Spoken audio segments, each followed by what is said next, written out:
Well, if you're going to allow that behavior, then you need to take those cute little posters off your wall that say teamwork and respect. Okay? Because that's not going to fly. Because if you have one member of the team, your top seller, but they're not being nice to other departments, they're very demanding, you got a choice to make. Take the posters down and then put one up and say, we allow disrespect and lack of collaboration if you're bringing in $2 million a year. At least you're congruent. I would have you all purchase this elephant. Okay. Okay. So we have an elephant because we're real big on that. And so I'd have the elephant sitting in front of the room and say, okay, let's talk about the elephant in the room. Here we are. We have all these, again, mission statements on the wall. And we obviously saw something that didn't happen. Now we could do one of three things. We could take sides. We can blame. We can not speak up in this meeting, but have a meeting after the meeting where we're talking behind each other's back. So let's call it what it is. That's called gossip, and that's called cowardice. You write down, everybody says respect, teamwork, integrity, right? Those are what you call in life very intangible words, and they mean nothing. You've got to assign a verb to them.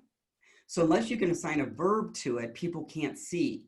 So then what you do is in the group, as you're facilitating, you say, okay, two questions you ask. What's respect look like? And what's respect not look like? I promise you, people are going to be able to say, what doesn't it look like? You've got to ask both. Now, when it happens, what do we need to do to course correct? So this is where it becomes a self-monitoring culture there. And I'll say that again, sales managers get set up to fail because if you think about it, for 5 years, 10 years, they've been honing the selling skills, right? Prospecting, asking good questions, negotiation skills, closing skills. Then they get promoted to sales manager and it's a right turn. Oh, I need to know how to have a recruiting process, a hiring process, a coaching process, a teaching process, an accountability process, running good one-on-one sessions, running good sales meetings. Those are entirely different skills than those they've been honing and developing for 5 to 10 years. Prospecting, yes, takes the hard skills. So we're always really big about teaching hard skills. I call that the sales IQ.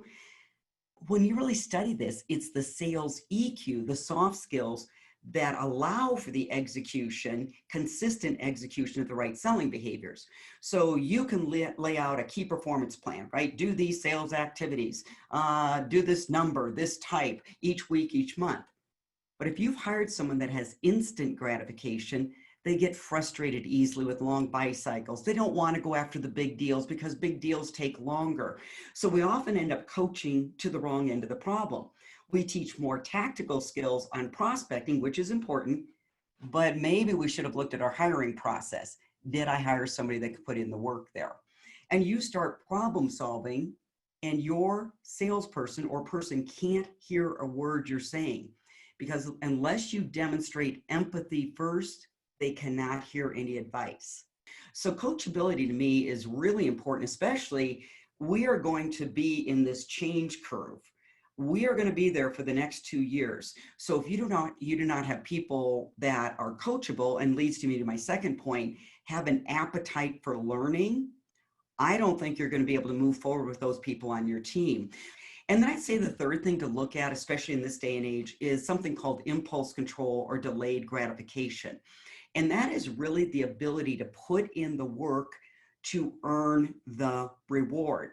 Now, going back to your question on the instant gratification, it's the same thing. You guys have grown up with that little tool right in your hand.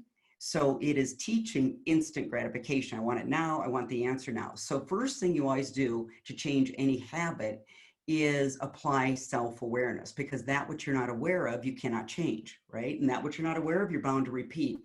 So I would suggest carving out quiet time. It is the number one tool. Frankly, it's the only tool for improving self-awareness, improving that muscle.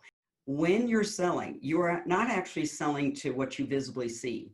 What you are always selling to, whether it's on a sales call or your internal team, is the person's reptilian brain, the survival brain. That's the real buyer in any situation.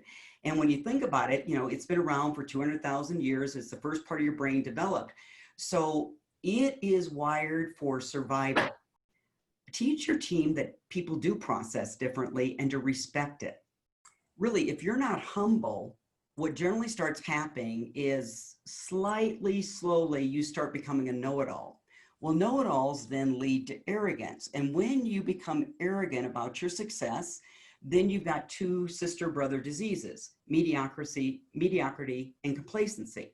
But yeah, if you start studying whether it's, I'm going to tell you whether it's high performance, sales, certain neuroscience of sales, spiritual leaders, business leaders, look out for that fear. It is holding people back more than you would think.